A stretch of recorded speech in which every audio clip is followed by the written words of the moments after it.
Hello students, most welcome again the BCC classes. तो अपन जो पढ़ रहे क्लास 10th का केमिकल रिएक्शन इक्वेशन पढ़ रहे थे, जिसमें से अपन ने बैलेंसिंग अच्छे से पढ़ लिया था। अब हम स्टार्ट करना है, हमको types of chemical reaction start करनी है।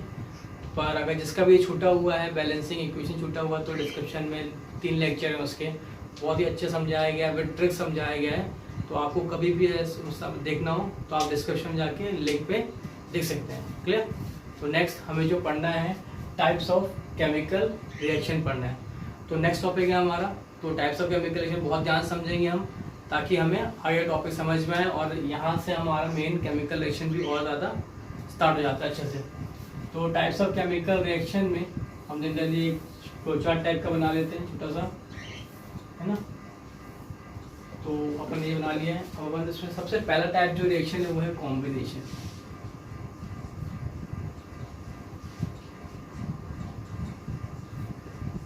Combination reaction. सेकंड हमारा जो है वो है डिकम्पोजिशन।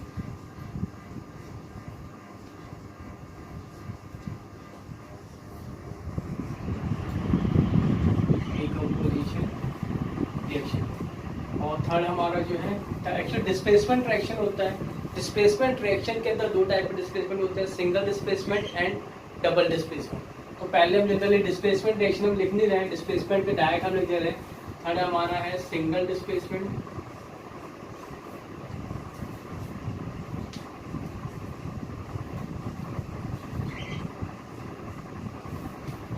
डबल।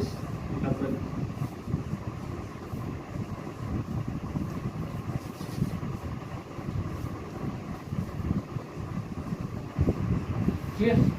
तो ये हमारे 4 टाइप के केमिकल रिएक्शंस हैं। तो हमें सबसे पहले डिस्कस करें कॉम्बिनेशन। तो कॉम्बिनेशन क्या होता है जल्दी सब समझ लेते हैं, है ना, फिर हम आगे इसको डिस्कस करते हैं। तो सबसे पहले डिस्कस करने जा रहे हैं कॉम्बिनेशन रिएक्शन में। तो देखिए सबसे पहले अगर अपन बात करें तो नेम से ही समझ में आ रहा है कॉम्बिनेशन। कॉम्बिनेशन का मतलब क्या होता है? कोई भी चीज़ को जुड़ना। मतलब कोई भी चीज़ से आप कपड़े लेने जाते हैं, आपने पैंट लिया, शर्ट लिया, तो भाई कॉम्बिनेशन बनाते हो, कलर का मैचिंग करते हैं। आप लड़कियों को लेने जाते हैं जीन्स टी शर्ट, तो वो भी कॉम्बिनेशन करते हैं बढ़िया से, है। तो कॉम्बिनेशन मतलब क्या होता है? कोई भी चीज़ को मिलाना, मतलब अच्छा से कॉम्बिनेशन मतलब बना के कुछ एक यूजफुल आउटपुट प्रोडक्ट बनाना, है ना। तो कॉम्बिनेशन रिएक्शन का मतलब भी वही होता है कि जब क्या होते हैं हमारे रिएक्टेंट्स क्या होते हैं, 2 या 2 से ज़्यादा होते हैं, 2 और more than 2 reactants when they are react और combined and form a single product. Product क्या होगा? सिंगल होगा। Clear? means when 2 or more than 2 products are reactants are combined or react, they form a product and product is a single product. सिर्फ एक ही product में बनेगा, है ना। Reactant हमारे 2 हो सकते हैं, 2 से ज़्यादा भी हो सकते हैं, 3 भी हो सकते हैं, पर प्रोडक्ट हमारा कितना होगा? 1 होगा। ठीक है? तो ऐसे टाइप के केमिकल रिएक्शन को हम क्या बोलते हैं? Combination reaction. ठीक है?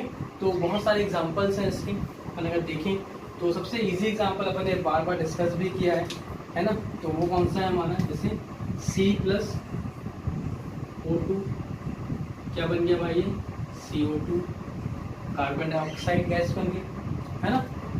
अब नेक्स्ट हमारे पास एक और एग्जांपल जो हमने देखा है बहुत ज़्यादा ही, H2+O2 gives H2O। Equation balance नहीं है, बैलेंसिंग करके तो सीखते हैं, इसमें तो माहिर बन चुके हैं बहुत अच्छे से, है ना। तो H2O हो गया। एक और रिएक्शन है हमारे पास CaO, इसका नाम क्या है? Quick line. When react with water H2O, they form CaOH whole twice. Name is calcium hydroxide. अब कॉमन, ये तो उसका मेन कंपाउंड का नेम है, कॉमन नेम देखा जाए तो उसका नाम है क्विक लाइन। बच्चा अपन को ये भी बहुत अच्छे से बनना चाहिए बेटा, है ना। अपन को ये भी बहुत अच्छे से बनना चाहिए कि इसके कॉमन नेम क्या है। कभी कभी एग्जाम में क्या होता है, कॉमन नेम आ जाता है ना, और आपको केमिकल नेम पता होता है पर कॉमन नेम नहीं पता होता है ना। इसका नाम क्या है? कैल्शियम ऑक्साइड, इसका मेन नेम है, केमिकल नेम मतलब बोला जाए, इसका नाम क्या? Calcium oxide. ठीक है? तो अपन को ये सब नेम अच्छे से याद होना चाहिए। So these all are the examples of the combination reaction, means there are only 2 reactants and the product are only single product. तो ऐसी रिएक्शंस को हम क्या बोलते हैं, कॉम्बिनेशन रिएक्शन। अब जनरली कॉम्बिनेशन रिएक्शन में कुछ ऐसी रिएक्शन है जिसमें क्या होती है, हीट का इवोल्यूशन होता है ना। CO2 गैस एग्जाम्पल, अगर CO2 गैस कर लें तो इस रिएक्शन में क्या होती है, हीट एंड एनर्जी इवॉल्व होती है, मतलब अगर देखा जाए तो हीट इवॉल्व होती है इसमें, है ना। तो जब भी कोई भी केमिकल रिएक्शन अगर अपने हीट इवोल्यूशन में देखें, एनर्जी इवोल्यूशन में देखें, तो यहाँ पे भी दो टाइप्स के होते हैं केमिकल रिएक्शन हम जनरली डिस्कस कर रहे हैं। एक होता है हमारा एंडोथर्मिक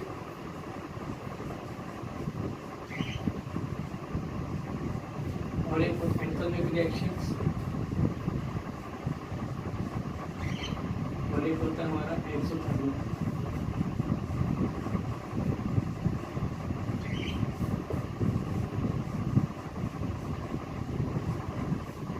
ठीक है, अब हम समझते हैं difference between endothermic and exothermic का रिएक्शन, मतलब समझ लेते हैं कौन सी रिएक्शंस होती हैं, फिर हम वापस इस पे आ जाएंगे, है ना।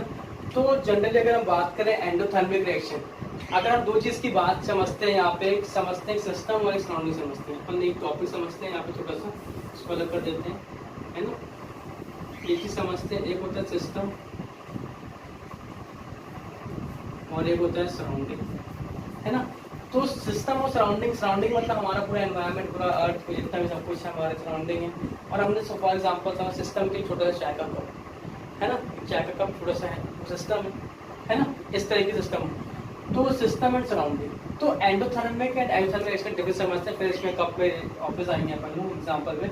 तो एंडोथर्मिक रिएक्शंस क्या होती है, वो रिएक्शंस होती हैं जिसमें सराउंडिंग से एनर्जी एब्जॉर्ब होती है। सिस्टम क्या करता है, जो सिस्टम होता है हमारा, जो हमारी केमिकल रिएक्शन होती है, वह करता है सराउंडिंग से एनर्जी क्या करता है, एनर्जी क्या करता है, एब्जॉर्ब करता है, ठीक है ना, सराउंडिंग से एनर्जी लेता है, ठीक है।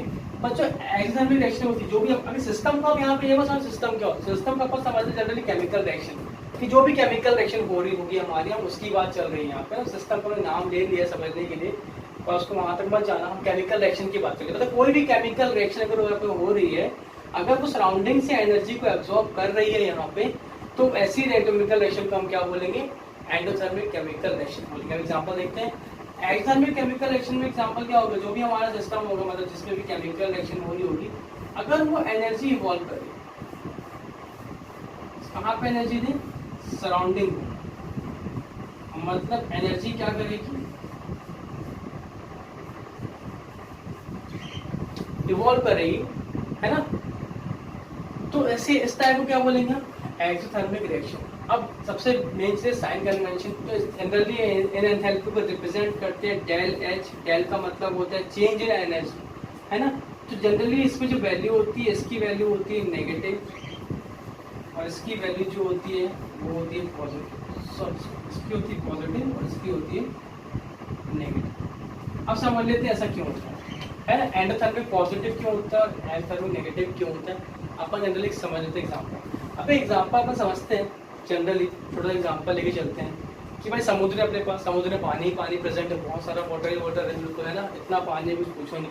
अब आप समुद्र से थोड़ा सा पानी बाहर निकाल लोगे, आप 1-2 बाल्टी पानी निकालिए, आप टैंकर भर लिया समुद्र से, तो कोई कुछ बोलेगा नहीं आपसे, कोई क्या बोलेगा, ठीक है भाई पानी निकालना जरूरत होगी लेके।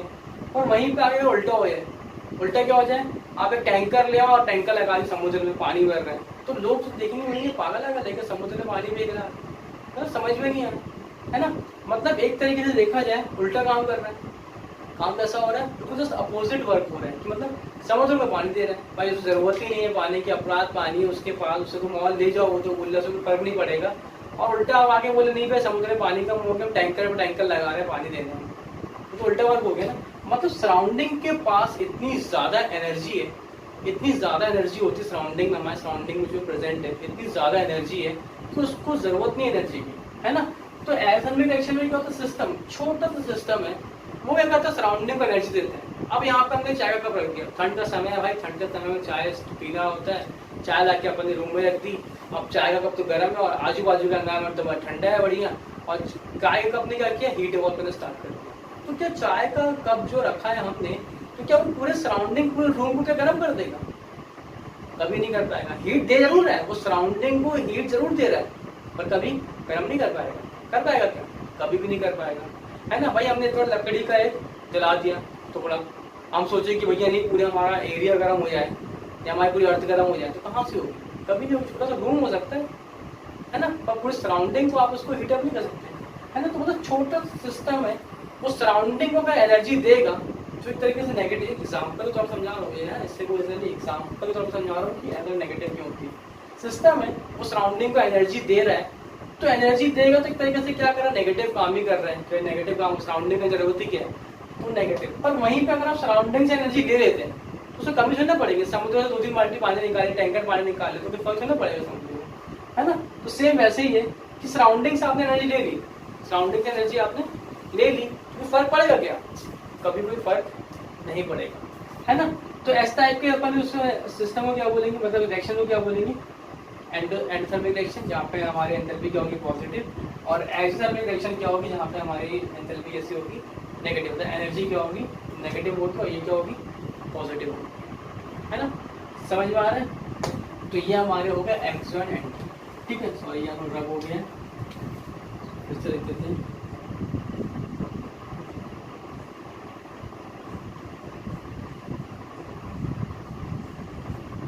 है ना, ठीक है, लिख लें। तो अपन अब बात समझते हैं, यहाँ पे फिर से थोड़ा सा आ जाते हैं। अब आपने सपोज करो कार्बन प्लस ऑक्सीजन CO2, अब CO2 गैस जो यहाँ पे बर्न रिलीज करेंगे, ये जब बर्न हो CO2 गैस जब रिलीज होगी तो ये करेगी एनर्जी देगी, सराउंडिंग को क्या देगी, एनर्जी देगी। अब आपने पेपर जला दिया तो उसमें से CO2 गैस निकलेगी बाहर, तो क्या करेगी, अल्टीमेटली क्या है, सराउंडिंग का एनर्जी दे रही है, तो अल्टीमेटली ये कौन सी रिएक्शन है, ये हमारी एक्सोथर्मिक रिएक्शन है, ठीक है। एंडोथर्मिक रिएक्शन का एग्जांपल अगर देखा जाए कि एक आइस क्यूब है हमारे पास, एक आइस क्यूब है ना। अब आइस क्यूब हमारा जब तक फ्रीजर के अंदर है तब तक तो बिल्कुल सॉलिड फॉर्म में रहेगा, जैसे हमने फ्रीजर से बाहर निकाला और सराउंडिंग के टेम्परेचर पर आया तो सराउंडिंग की हीट क्या कर दी, एब्जॉर्ब करना स्टार्ट कर दी, सराउंडिंग की हीट क्या करना स्टार्ट कर दी, एब्जॉर्ब करना स्टार्ट कर दी। जैसे एब्जॉर्ब करना स्टार्ट किया तो आइस क्यूब हो जाएगा, मेल्ट जाएगा, पूरा कर जाएगा, मेल्ट जाएगा, ठीक है ना। और भी एग्जांपल है कि आपने अमोनियम क्लोराइड का फॉर्मूला होता है NH4Cl, अमोनियम क्लोराइड को आपने वाटर में डिसॉल्व कर दिया, है ना। तो ये भी एग्जांपल का है, तब भी क्या होगा, सराउंडिंग की एनर्जी ले लेगा वो, ठीक है। तो ये भी एग्जांपल का है एंडोथर्मिक रिएक्शन का, ठीक है। तो एंडोथर्मिक रिएक्शन के एग्जांपल अपन और देख लेते हैं। अभी अपन एक CO2 प्लस H2 देख लिया, और भी एग्जांपल अपन अच्छे एग्जांपल देख लेते हैं।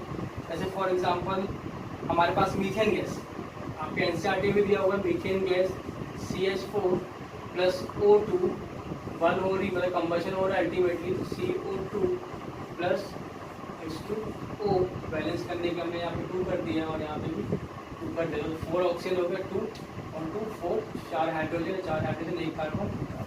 तो यहाँ पे भी क्या होगा, हीट प्लस लाइट यहाँ से रिलीज होगी, मतलब अल्टीमेटली क्या होगा, मीथेन गैस जब बर्न होती है तब भी क्या होगा, हमारा एनर्जी रिलीज होगी, है ना, एनर्जी बनी, हीट एनर्जी होगी, ठीक है, लाइट एनर्जी, ठीक है। तो ये हमारा हमेशा इसमें, ठीक है, क्योंकि जब बर्न होगी तो भाई लाइट भी आएगी, साथ में एनर्जी भी आएगी, है ना, हीट फॉर्म में, ठीक है। तो ये हमारा क्या होगा, और भी एग्जांपल हो गए, और भी एग्जांपल अगर अपन देखना है तो ग्लूकोज का भी एग्जांपल NCERT में दिया हुआ है ना, तो वो भी अपन देख लेते हैं यहाँ पे, ठीक है। तो ग्लूकोज का एग्जांपल बैलेंसिंग बच्चा समझ में आ जाएगा, क्योंकि बैलेंसिंग भी अपन सीख लेंगे, अपन वहाँ पे एक बार देख लेंगे कि ग्लूकोज का अगर दिया तो बैलेंसिंग, इसको नोट डाउन कर सकते हैं, स्क्रीन शॉट जैसा भी आपको लगता है ये इंपॉर्टेंट है तो आप ले सकते हैं, है ना। तो अपन एक बार ग्लूकोज का एग्जाम्पल देख लेते हैं जल्दी से, यहीं पे तो हमारे पास यहाँ है ग्लूकोज का formula C6H12O6 plus O2 plus H2O gives CO2 plus H2O plus H, ठीक है। तो अपन ने क्या किया, अब देखिए यहाँ पे नंबर ऑफ कार्बन कितने, 6, और यहाँ नंबर ऑफ कार्बन कितने, 1। तो उससे पहले हम कार्बन को बैलेंस कर देते हैं। यहाँ पे कितने कार्बन जाएंगे हमारे पास, 6 कार्बन, कितने हो गए, 6 कार्बन हो गए। हाइड्रोजन कितने हैं यहाँ पे हमारे पास, 12, और यहाँ पे कितने हैं, 2 को 12 बनाने के लिए करना पड़ेगा, 6 से मल्टीप्लाई कर देंगे, तो 6 2 से क्या हो गया हमारा 12 हो गया, ठीक है। समझ में आया। अब ऑक्सीजन काउंट करते हैं, तो ऑक्सीजन कितने हो गए 6012, तो कार्बन कितने हो गए हमारे पास 6, हाइड्रोजन कितने हो गए हमारे पास 12, ऑक्सीजन देखें तो 612 और प्लस 6 कितने हो गए 18 हो गए, है ना। अब यहाँ पे देखें कार्बन कितने हमारे पास 6, हाइड्रोजन कितने 12, ऑक्सीजन कितने 6 प्लस 2 प्लस 1, है ना। तो ये तो 6 है, ठीक है, इधर तो अपन कुछ छिड़कानी कर नहीं सकते। अगर आपने यहाँ पे कोई नंबर मल्टीप्लाई करने की कोशिश करी तो आपका कार्बन और हाइड्रोजन भी क्या हो जाएगा अनबैलेंस हो जाएगा। तो अल्टीमेटली अपन को इसको बैलेंस करना। अब देखिए यहाँ पे ये इवन है, यहाँ पे नंबर इवन है ऑक्सीजन का, पर यहाँ पे क्या ऑड नंबर है। हाँ आपको बताया भी था लास्ट टाइम जब अपन जो पिछले वीडियो अपन ने जो किए हैं बैलेंसिंग में, सबसे हमने पहले कहा था कि जहाँ पे कोई भी ऐसा एलिमेंट प्रेजेंट है जो तीनों रिएक्टेंट है, तीनों प्रोडक्ट है प्रेजेंट है, तो सबसे पहले ये देखो कि वो इवन है कि ऑड है। अगर वो ऑड होता है सबसे पहले हमको उसको इवन करना है, तो हमको इस हाइड्रोजन क्या करना है इवन करना है। तो यहाँ पे हमारे पास हाइड्रोजन 12 है और यहाँ पे हमारे पास हाइड्रोजन कितने 12 है ना, 6 12, तो अपन को बैलेंस करना है। तो अपन बैलेंस करते हैं इसको, है ना। तो अपन देखते हैं कितना होता है। अपन यहाँ पे कितना हो गया 6 और यहाँ पे 6 का मल्टीप्लाई कर देते हैं, है ना। तो यहाँ पे 6 का मल्टीप्लाई कर देते हैं, कितने जाएंगे 6 प्लस 6 2 12, ज़्यादा होगा, है ना।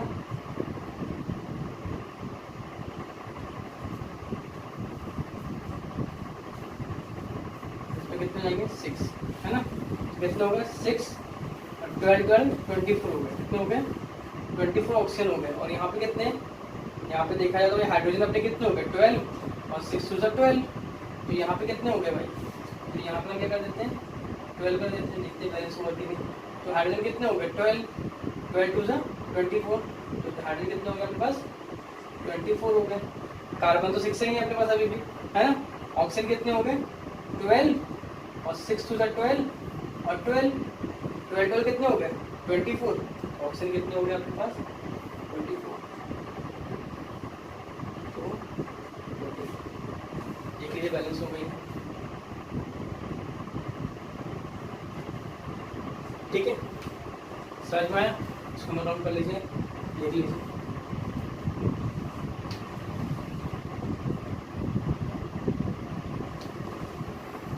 ठीक है, रब करते हैं इसको अपन नेक्स्ट एग्जांपल समझते हैं, है ना, डीकंपोजिशन रिएक्शन।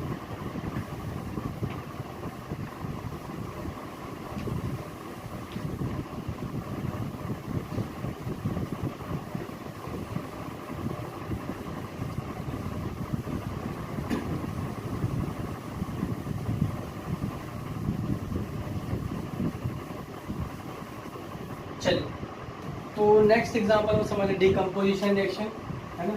अब इसकी बात करते हैं अपन यहाँ पे। तो डीकंपोजिशन रिएक्शन समझने के लिए तो नाम में ही समझ में आ रहा है कि भाई डीकंपोज हो रही कोई चीज़। डीकंपोज मतलब क्या हो रही है, कोई चीज़ ब्रेक हो रही है।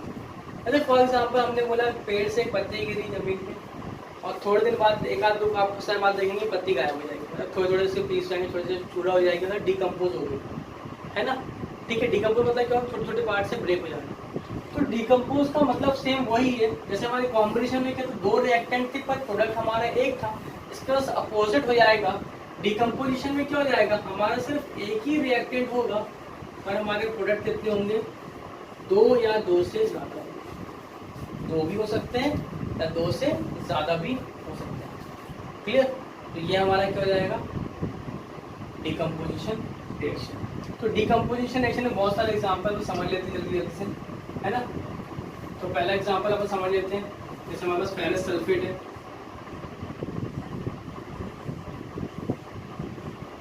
Ferrous sulphate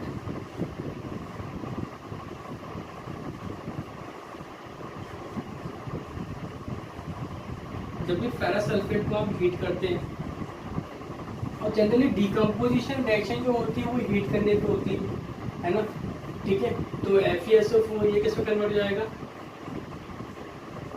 Fe2O3 plus SO2 plus SO3, है ना।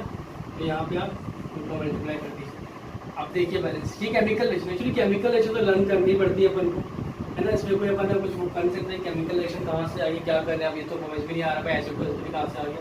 ये थोड़ा सा अपन को लर्न करना होता है, ये प्रैक्टिस में आ जाता है अपन को, है ना। बार बार अगर अपन इसमें अगर जाके प्रैक्टिस करेंगे, समझेंगे इसको, तो ये बन ही जाएगा, है ना।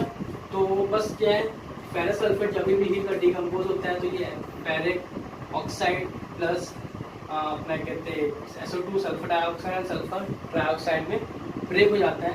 अब बैलेंस करने की बात आए तो हमारे पास देखिए यहाँ पे Fe कितने हैं, तो और यहाँ Fe कितना है हमारे पास, यहाँ पे Fe हमारे पास 1 है, तो हमको Fe बैलेंस करने के लिए हम यहाँ पे क्या लगा दिया, हमने 2 लगा दिया। अब हमारे पास Fe कितने हो गए, 2 हो गए भाई यहाँ पे, ठीक है। अब अगर हम बात करें सल्फर की, तो सल्फर कितने देखिए यहाँ पे 2 है, सल्फर हमारे पास 2 है, और यहाँ पे सल्फर कितने हमारे पास देख लीजिए, ये 2 इसके लिए भी होगा, ये 2 Fe के लिए है, तो सल्फर के लिए भी होगा। देखिए ऑटोमेटिकली सब बैलेंस हो रहती है ना, पर सिर्फ एक ही 2 लगाया है, सारा बैलेंस हो जाएगा। अब ऑक्सीजन की बात करें तो ऑक्सीजन कितने 3 + 2 + 3, तो 2 + 3 कितने हो गए 8, ठीक है। अब यहाँ देखते हैं ऑक्सीजन कितने 4 और 4 2 सा ऑटोमेटिकली सब बैलेंस हो जाता है ना, अपन को ज़्यादा वो उसमें करना नहीं पड़ता, क्लियर। तो उसको करना पड़ता है, दूसरी रिएक्शन थोड़ी बड़ी सी है,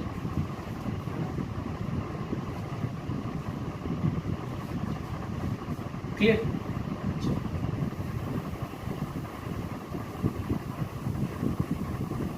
नेक्स्ट एक और रिएक्शन है, अपन लास्ट टाइम शायद इसका मैंने एग्जांपल बैलेंसिंग में भी दिया था। हमारे पास है लेड नाइट्रेट PbNO3 फोल्टॉक्स, ठीक है। हमारे पास लेड, नेम सबके याद रख लीजिए, बार बार ऐसे लिखने से आपको कंपाउंड्स के नेम लर्न हो जाएंगे। अगर आप सिर्फ यही बच्चे क्या करते हैं, केमिकल रिएक्शन याद करना स्टार्ट कर देते हैं, नेम भूल जाते हैं जल्दी में, है ना। उसमें टाइम वेस्ट नहीं, हाँ ठीक है याद है देख लिया, पर ऐसा नहीं है बिल्कुल भी। आप अच्छे से याद करें, बार बार लिखेंगे, आपको याद हो जाएगा। एक टाइम ऐसा आएगा कि आपको ज़रूरत नहीं पड़ेगी लिखने की, पर अगर इनिशियली अपन ऐसा करने लगेंगे तो हमें आगे दिक्कत चाहिए, ठीक है। लेड नाइट्रेट को जब भी आप क्या करते हैं, हीट करते हैं, ठीक है। लेड नाइट्रेट कलर होता है वाइट सॉल्ट होता है, वाइट सॉल्ट होता है, ये बहुत इंपॉर्टेंट केमिकल रिएक्शन है ना, ठीक है। तो अपन समझते हैं इसको, तो बनता है PbO lead oxide, PbO lead oxide का फॉर्म करता है, जो कि येलो कलर में होता है, ठीक है। अब इसके बाद बनता है हमारा NO2 + O2। अब इसमें खास बात क्या है, जो हमारा नाइट्रोजन डाइऑक्साइड है, जो हमारा ये नाइट्रोजन डाइऑक्साइड NO2 बना है, इसकी खासियत क्या है, ये ब्राउन कलर की गैस होती है। कैसी होती है, इस रिएक्शन की पहचान ही है कि ब्राउन कलर की गैस इवॉल्व होता है। अब क्वेश्चन क्या आता है, अब white colour salt when heated it form it's oxide with the evolution of brown gas, with the evolution of brown gas, and फिर बाद में बोलता है आइडेंटिफाई द गैस। आपको ऑप्शन देगा 2 3 4, NO2, NO, N2O2 या N2O5 और 2O4, कुछ भी दे देगा, है ना। कोई से भी कॉम्बिनेशन आपको बना के देगा नाइट्रोजन ऑक्सीजन के, क्योंकि आपको बच्चों को इतना पता होता है कि डेफिनेटली नाइट्रोजन ऑक्सीजन वाली गैस थी, पर अब बच्चों को इतना मतलब फॉर्मूला क्लिक नहीं करता, माइंड सेट भी क्लिक नहीं करता कि ऐसा क्या होगा।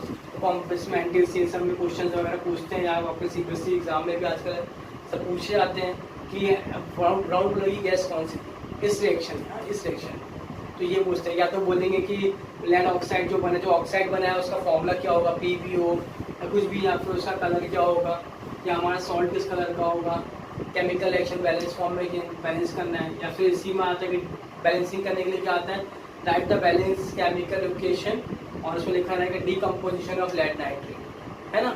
तो इस टाइप से बहुत सारे क्वेश्चन बनते हैं, एक ही केमिकल रिएक्शन की कम से कम 4-5 बार अलग अलग तरीके से क्वेश्चन पूछ सकते हैं। जैसे मैंने अभी आपको बताया NO2 वाला गैस वाला, दूसरा बोलेगा write the decomposition reaction of lead nitrate, है ना। फिर या फिर बोल देगा what happened when lead nitrate is heated, तो अपन दूसरा क्या बनेगा उसमें, फिर बोलेगा when lead nitrate is heated they form lead oxide, nitrogen dioxide और oxygen, write the balance chemical equation, ये सब पूछ लेगा, है ना। तो एक ही केमिकल रिएक्शन को बहुत तरीके से पूछा जा सकता है, ठीक है। तो अपन को ऐसा बनना चाहिए। अब बात आती है बैलेंसिंग की इसकी, है ना। तो तो बैलेंसिंग करते हैं। अब देखिए यहाँ पे PbNO3 है, तो Pb कितने हैं हमारे पास, Pp1 है। नाइट्रोजन कितने, ये 2, इनके लिए भी होगा, नाइट्रोजन हो गया 2, ऑक्सीजन कितने हो गए हमारे पास, ऑक्सीजन हो गया 3 2 जा 6, क्लियर। तो यहाँ पे हमारे पास Pb कितना है, Pb हमारे पास 1 है, ठीक है। और नाइट्रोजन कितना है हमारे पास, नाइट्रोजन भी हमारे पास 1 है यहाँ पे। और ऑक्सीजन कितने हमारे पास, 2 + 2 4 एंड 1 5। अब देखिए हमारे पास नाइट्रोजन और ऑक्सीजन बैलेंस नहीं है, तो हमने अभी आपको उसके जस्ट पहले वाले एग्जांपल में ये बताया था कि अगर आपके पास ऐसा कोई एलिमेंट प्रेजेंट है जो तीनों ही इसमें रिएक्टेंट या प्रोडक्ट किसी भी एक जगह पे तीनों जगह प्रेजेंट है। अब देखिए यहाँ पे ऑक्सीजन एक ऐसा एलिमेंट है जो तीनों प्रोडक्ट पे प्रेजेंट है, और इसमें आपको फिर सेकंड स्टेप हमारा क्या होता है, ये देखना होता है कि भाई क्या वो इवन और ऑड पोजीशन पे क्या नंबर पे। देखिए दो तो इवन फॉर्म में, पर एक क्या है ऑड फॉर्म में, तो इस ऑड फॉर्म को हमें क्या करना पड़ेगा, इवन करना पड़ेगा। तो इवन करने का सबसे पहले छोटा नंबर कौन सा होता है, 2, जिससे मल्टीप्लाई कर देंगे। ये जब हम किससे मल्टीप्लाई कर दिया, हमने 2 से मल्टीप्लाई कर दिया। तो जैसे भी 2 से मल्टीप्लाई किया तो ये 2 Pb के लिए भी होगा और साथ में किसके लिए होगा, ऑक्सीजन के लिए भी होगा। तो हमारे पास Pb कितने हो गए, 2 हो गए। अब ऑक्सीजन कितने हो गए, 2 + 2 + 2 कितने हो गए, ऑक्सीजन हो गया हमारे पास 6। अब यहाँ पे देखिए Pb तो 2 हो गए हैं, पर यहाँ पे Pb कितना है हमारे पास 1, मतलब लेड हमारे पास 1 है, तो हमको इसको भी 2 करना होगा। अब हम यहाँ तो 2 मल्टीप्लाई नहीं करते, अब हम ऐसा तो कर नहीं सकते Pb2NO3, अब हम ऐसा लिख सकते हैं, है ना। 2 जो मल्टीप्लाई होगा वो डेफिनेटली यहीं पे मल्टीप्लाई होगा। अब जैसे 2 यहाँ मल्टीप्लाई होगा तो अपन मल्टीप्लाई कर लेते हैं पहले। जैसे अगर 2 यहाँ मल्टीप्लाई करा तो Pb तो 2 हो गए भैया, वेरी गुड, बढ़िया, Pb तो 2 हो गए। पर ये जो 2 है ये नाइट्रोजन के लिए भी है, ये ऑक्सीजन के लिए भी है, और ये वाला 2 भी नाइट्रोजन के लिए है और ऑक्सीजन के लिए भी है ना। तो अब नाइट्रोजन कितने हो गए यहाँ पे, 2 नाइट्रोजन 2 हो गए और 2 2 जा 4। नाइट्रोजन कितने हो गए, ये वाला 2 और इससे मल्टीप्लाई होगा तो 2 2 जा 4। तो नाइट्रोजन कितने हो गए हमारे पास, 4 हो गए। ऑक्सीजन कितने हो गए, 3 2 जा 6 एंड 6 2 जा 12। तो नाइट्रोजन ऑक्सीजन कितने हो गए हमारे पास, 12। अब देखिए यहाँ पे नाइट्रोजन कितने हैं, 1 है, हमें इसको 4 करना है, डेफिनेटली हम कहाँ मल्टीप्लाई कर देंगे, सामने मल्टीप्लाई कर देंगे। अब जैसे हमने सामने मल्टीप्लाई किया नाइट्रोजन के, नाइट्रोजन तो 4 हो गया भैया, बढ़िया। पर ये ऑक्सीजन नाइट्रोजन के लिए 4 नाइट्रोजन के लिए भी है और साथ में ऑक्सीजन के लिए भी है ना। तो अब क्या होगा, सिंपल सी बात है, अब ऑक्सीजन कितने हो गए आपके पास, 4 2 जा 8, मतलब बीच वाला कौन सा ऑक्सीजन कितने हो गए आपके 8, मतलब ये जो 2 था ये 8 हो गया और ये 2, अब कितने हो गए 8 + 2 10 + 2 12। तो आपके ऑक्सीजन कितने हो गए 12। तो हमारी इक्वेशन में देखिए लेड हमारे पास बैलेंस है, नाइट्रोजन बैलेंस है, ऑक्सीजन भी बैलेंस है, मतलब हमारे पास बैलेंस केमिकल इक्वेशन क्या आ गई, twice of PbNO3 whole twice, है ना। अच्छा बना देते हैं, PbO + 4NO2 प्लस, ठीक है। तो ये हमारा क्या बन गया, इसका बैलेंस केमिकल इक्वेशन बन गया किसका, लेड नाइट्रेट। समझ में आया, नोट डाउन।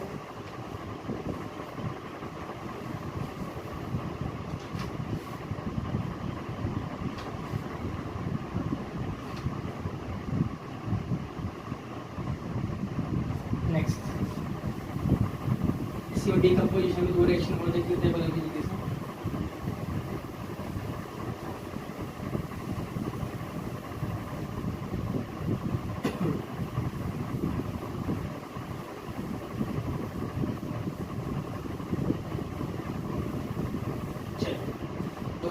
और देख लेते हैं, तो 2 रिएक्शन क्या है और देख लेते हैं। हमारे पास है सिल्वर क्लोराइड AgCl, इसका नाम क्या है, सिल्वर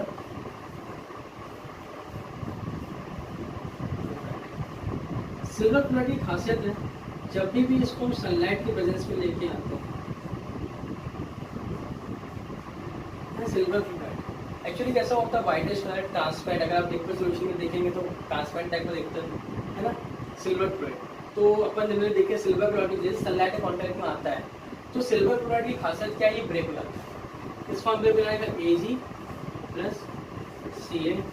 ये इस फॉर्म ब्रेक हो जाता है, मतलब किस टाइप का कलर बनता है, ग्रे कलर के फॉर्म में कन्वर्ट हो जाता है ना, ग्रे कलर के फॉर्म में ब्लैकिश ग्रे टाइप का फॉर्म कर लेता है सनलाइट प्रेजेंस में। तो ये सिल्वर क्लोराइड की खासियत है। अब इसको कैसे पूछेंगे, अ कंपाउंड इज कंपाउंड से क्या बता देगा, वाइट है ऐसे बता देगा, ठीक है। और बोलेगा when it is in contact with sunlight it is converted into greyish colour और break the compound will break into its और compound is decompose when its come in the contact of sunlight. तो बोलेगा identify the compound and write the name of the compound. तो आपको क्या बोलना नाम उसका, सिल्वर क्लोराइड है ना। अब इसको बैलेंस कर लेते हैं। तो Cl2 कितने, अब Cl हमारे कितने हैं 2, तो Ag यहाँ पे कितने हैं 1, Cl कितने 2, अब यहाँ पे Ag कितने हैं हमारे पास 1, Cl भी कितने हैं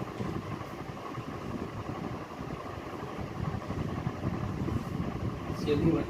सिर्फ Ag बैलेंस है, Cl बैलेंस नहीं है। तो Cl को बैलेंस करना है यहाँ पे हमको। तो क्लोरीन का तो स्टैंडर्ड फॉर्म यही होता है, क्लोरीन इसी फॉर्म में रहता है ना।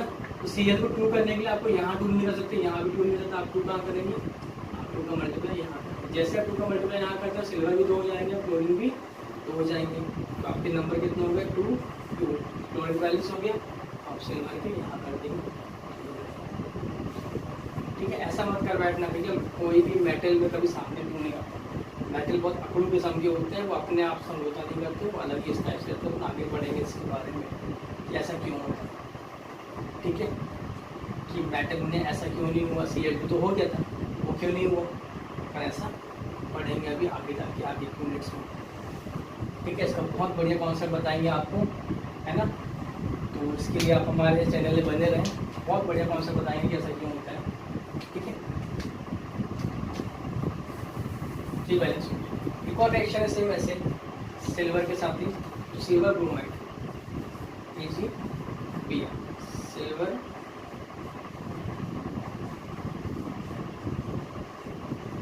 ब्रोमाइड, ये भी जब सनलाइट के प्रेजेंस में आते हैं तो ये कन्वर्ट हो जाते हैं Ag प्लस Br2। तो बैलेंस आपने देख ही दिया, तो यहाँ बैलेंस का मतलब Br2 हो गया, ठीक है।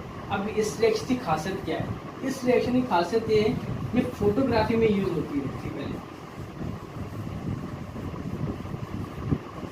ये कहाँ यूज हुई, फोटोग्राफी नेगेटिव, जो आपके पहले रील वाले कैमरा आते थे ना, फोटोग्राफी वाले, है ना, जब पहले ट्रेंड वाला टाइम था, ऐसा नहीं था, फिर नेगेटिव्स को धुलते थे, वीडियो बनाते थे सोल्यूशन में, तब उस टाइम यूज़ करते सिल्वर ब्रोमाइड। आपने देखा होगा तो उस टाइम उस रील को अंधेरे में विदाउट सनलाइट या किसी लाइट के प्रेजेंस में हमेशा उसको नेगेटिव को उसे फोटो बनाते थे, है नेगेटिव। तो उस टाइम अपन किसके यूज करते सिल्वर ब्रोमाइड, क्योंकि क्यों, और सनलाइट में अगर लेकर आ रहे हो तो सिल्वर ब्रोमाइड क्या रहेगा आपका ब्रेक ब्लैक। तो ये भी क्वेश्चन आता है, which compound is use for the photography, है ना, तो उसका आंसर क्या होगा सिल्वर ब्रोमाइड। क्लियर,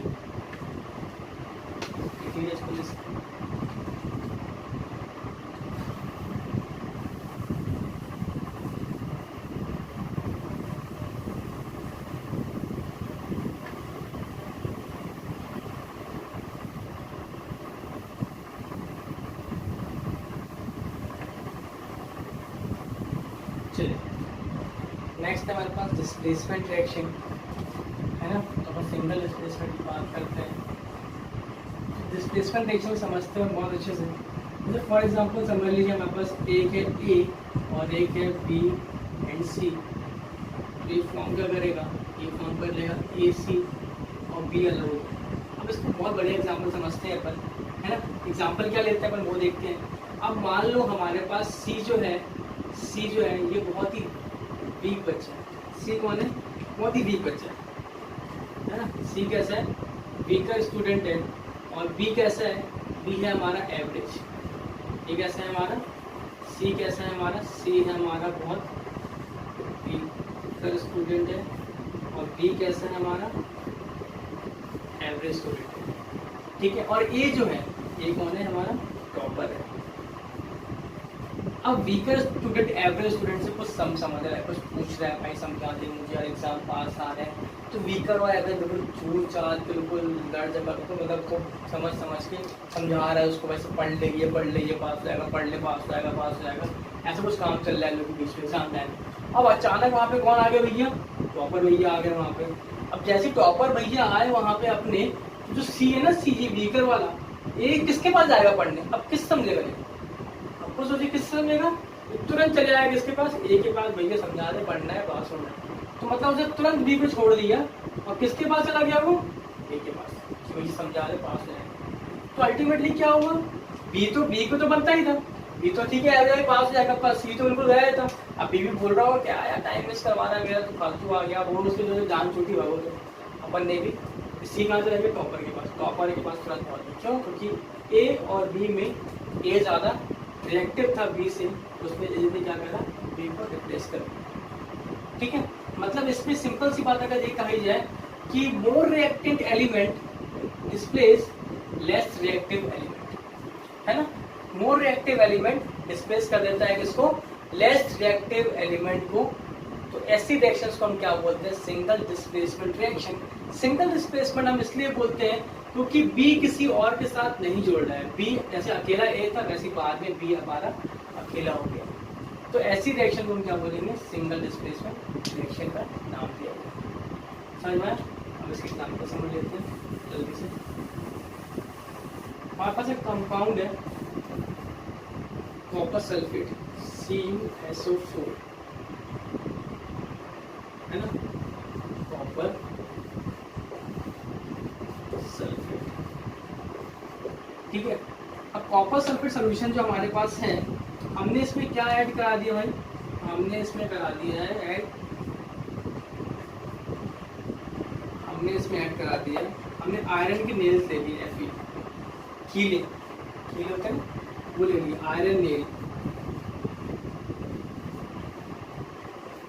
हमने कॉपर सल्फेट किस कलर का होता है, सबसे खास बात है इसकी कि ये ब्लू कलर का होता है, बिल्कुल कैरोसिन जैसा, कैरोसिन ऑयल देखा होगा आपने, मिट्टी तेल, है ना, तो बिल्कुल वैसे दिखता है ब्लू कलर का। अब जैसे ही आपने इसमें आयरन नेल डाली, क्या करा, आयरन नेल जैसे ही आपने उसमें डाल दिया फेरस कॉपर सल्फेट में, तो ये क्या करेगा, ये नेक्स्ट कंपाउंड जो बनेगा वो बनेगा हमारा FeSO4, इसका नाम क्या है, फेरस सल्फेट, और कॉपर को क्या कर देगा, अब ब्लू कलर से चेंज हो जाएगा व्हाइटिश। ठीक है, तो कलर चेंज कर लेगा, है ना, तो अल्टीमेटली क्या हुआ, अब वो ब्लू कलर नहीं रहेगा, तो क्या बना दिया, ferrous sulphate, means Fe is more reactive than copper, Fe is more reactive than C, क्योंकि Fe ने क्या किया, Fe is more reactive than C, मतलब Fe ने क्या किया, कॉपर को क्या करा, डिस्प्लेस कर दिया। ठीक है, एक और रिएक्शन हमारे पास जिंक के साथ Zn plus CuSO4, same reaction है, यहाँ बन जाएगा जिंक सल्फेट प्लस बन जाएगा C। ठीक है, तो ये हमारा सेम है, ये बन गया हमारा जिंक सल्फेट। ठीक है, यहाँ पे हमारा जिंक क्या बोलते हैं, कॉपर सल्फेट। अब अगर इसका उल्टा कर दे रिएक्शन का, अब ये भी समझ लेना, कभी कभी ये भी एग्जाम में आ जाता है ना, तो इसका उल्टा हो जाए, जैसे मान लो अपन ने बोला Cu प्लस FeSO4, अब क्या होगा, अब यहाँ पे रिएक्शन में क्या होगा, अब यहाँ पे एक रिएक्शन का जो आंसर होगा वो होगा नो रिएक्शन, कोई भी रिएक्शन नहीं होगा, एज इट इज हमारे कंपाउंड पड़े रहेंगे सारे, कुछ भी नहीं होगा। क्यों, why, because Cu is less reactive than Fe, so it cannot displace, वो Fe को डिस्प्लेस नहीं कर पाएगी। क्या दोबारा अगर जब तक A C के साथ रहेगा, क्या वो B से पूछने आएगा, कभी नहीं जाएगा, B को आने, B से पूछने जाएगा ही नहीं, कभी नहीं जाएगा B के पास। क्यों, क्योंकि उसका A है, क्योंकि A ज्यादा इंटेलिजेंट है, सिंपल सी बात है। सेम वही चीज है, सेम जिंक के साथ भी ऐसी होगा कि ZnSO4 है प्लस Cu करेंगे आप, रिवर्स में रिएक्शन नहीं होगी, रिएक्शन उल्टी नहीं होगी, है ना, रिवर्स रिएक्शन नहीं जाएगी। क्यों, क्योंकि कॉपर कभी भी Fe या जिंक को डिस्प्लेस नहीं करा सकता। समझ में आया? तो ये हमारा क्या हो गया, सिंगल डिस्प्लेसमेंट रिएक्शन।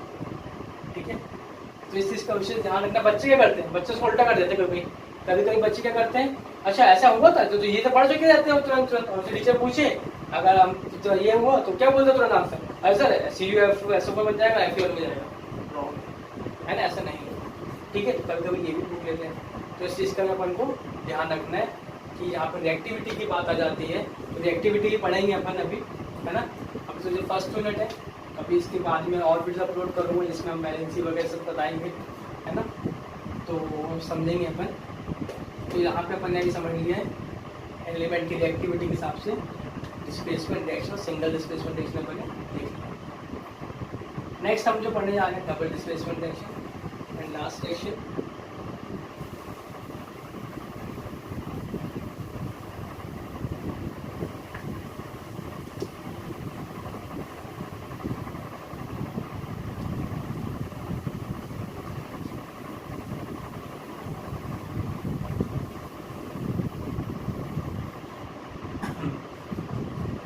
नेक्स्ट हमारे पास जो है वो कौन सी है, डबल डिस्प्लेसमेंट रिएक्शन। अब डबल डिस्प्लेसमेंट रिएक्शन के लिए भी एग्जांपल देखते हैं AB के फॉर्म के जल्दी से। मान लो AX प्लस YB। अब देखिए A और X दो फ्रेंड है और Y भी फ्रेंड है। भाई सिंपल सी बात है, समझ लो गर्लफ्रेंड वर्लफ्रेंड वाली बात है, वो भी दोस्त तो समझ लो भाई आजकल के बच्चे बड़े एडवांस है। तो अपन बात करते हैं अच्छे बच्चों की जैसे कि ये चार दोस्त हैं, चार लड़कियों चार लड़कियों, कुछ भी समझ लो, है ना। अब A क्या है, अब A क्या है, A का बेस्ट फ्रेंड कौन है, B। A का बेस्ट फ्रेंड कौन है, A का बेस्ट फ्रेंड है B, और X का बेस्ट फ्रेंड है, A का बेस्ट फ्रेंड है B और X का बेस्ट फ्रेंड है Y। अब यहाँ पे बात क्या हो रही है कि जब दोनों का सबके घर अलग अलग है, तो A के पास घर के पास रहता है X और Y के घर के पास रहता है B, है ना। अब इनको जाना है, भैया पार्टी वार्टी हो रही है बिल्कुल बढ़िया, बिल्कुल बढ़िया से हो रहा है इनको। अब इनको जाना है पार्टी में, तो भाई तुम बोले चलो साथ चलते हैं, तुम मेरे साथ चलो, तुम मेरे साथ चलो, वहाँ जाके भाई अपने फ्रेंड्स में चल जाएंगे। तो जब दोनों जन अलग अलग फ्रेंड्स के साथ अपना मतलब पार्टी में पहुँचे, तो दोनों जब मिले, ये अपने फ्रेंड्स के ये दोनों आए, ये दोनों आए और ये पार्टी में मिले जब दोनों, तो एक किसके पास जाएगा, डेफिनेटली किसके पास जाएगा, E के पास जाएगा, और Y किसके पास जाएगा, X के पास। अपने अपने फ्रेंड्स के पास चले गए, इसको क्या बोलेंगे, डबल डिस्प्लेसमेंट रिएक्शन। अभी तक हमारा सिंगल डिस्प्लेसमेंट से यहाँ पे सिर्फ एक ही एलिमेंट है ना, पर डबल डिस्प्लेसमेंट में क्या होगा, अभी तक सिर्फ एक ही जगह डिस्प्लेस हो रहा था, एक ही कारण डिस्प्लेसमेंट हो रहा था, पर यहाँ पे अब दोनों में डिस्प्लेसमेंट होगा। ऐसे रिएक्शन को हम क्या बोलते हैं, डबल डिस्प्लेसमेंट रिएक्शन बोलते हैं। दोनों ही रिएक्टेंट में क्या हो रहा है, चेंजेस हो रहा है। मतलब आगे अब यहाँ पे एक चीज़ हमेशा याद रखना, कभी भी केमिकल कंपाउंड जो भी होते हैं हमेशा पहले पॉजिटिव होता है बाद में नेगेटिव होता है। मतलब यहाँ पे A पॉजिटिव है, X नेगेटिव है, यहाँ Y पॉजिटिव है, B नेगेटिव, इसलिए मैंने यहाँ पे पहले Y लिखा और X लिखा, यहाँ A और B लिखा। मतलब पॉजिटिव पॉजिटिव को ही रिप्लेस करे, है ना। मतलब देखा जाए A ने रिप्लेस कर दिया Y को और जुड़ गया B के साथ, या आप ऐसा बोल दो कि X ने रिप्लेस कर दिया तो B को, या B ने रिप्लेस कर दिया X को, कोई भी मतलब सेम साइन वाले ही रिप्लेस करें, ठीक है। ऐसा भी समझ लेते कुछ भी चीज़ पर आप हमेशा याद रखना, हमेशा कंपाउंड में पहला पॉजिटिव होता है। जो कोई भी कंपाउंड देख लीजिए आप, है ना, HCl देख लीजिए, H positive Cl negative, NaOH अगर देखेंगे तो NaOH के ऊपर नेगेटिव होता है, Na पॉजिटिव, NaCl देखेंगे तो Cl नेगेटिव होता है, Na पॉजिटिव होता है। सारे केमिकल कंपाउंड जितने भी होंगे सब में एक चीज़ होता है, पहले हमेशा हम कैटायन को लिखते हैं और बाद में हमेशा हम एनायन को लिखते हैं। एनायन मतलब नेगेटिव, कैटायन मतलब पॉजिटिव, ठीक है। तो ये रूल आपको भी पता नहीं पता हो, नहीं पता था तो मतलब ठीक है, अब पता बहुत अच्छी बात है ना। चलो नेक्स्ट, अब इसका एग्जांपल देख, जल्दी से एग्जांपल देख लेते हैं, है ना। हमारे पास एक कंपाउंड है सोडियम सल्फेट Na2SO4, इसका नाम क्या है, sodium sulphate plus barium PaCl, barium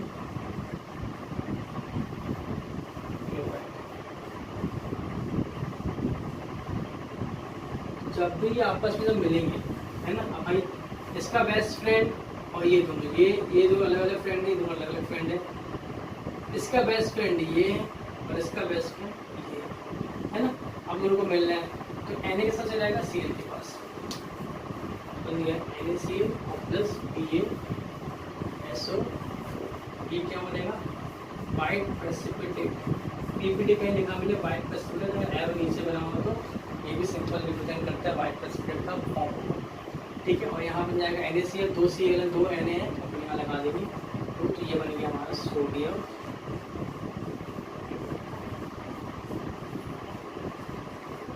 ठीक है। ये हमारी होगी डबल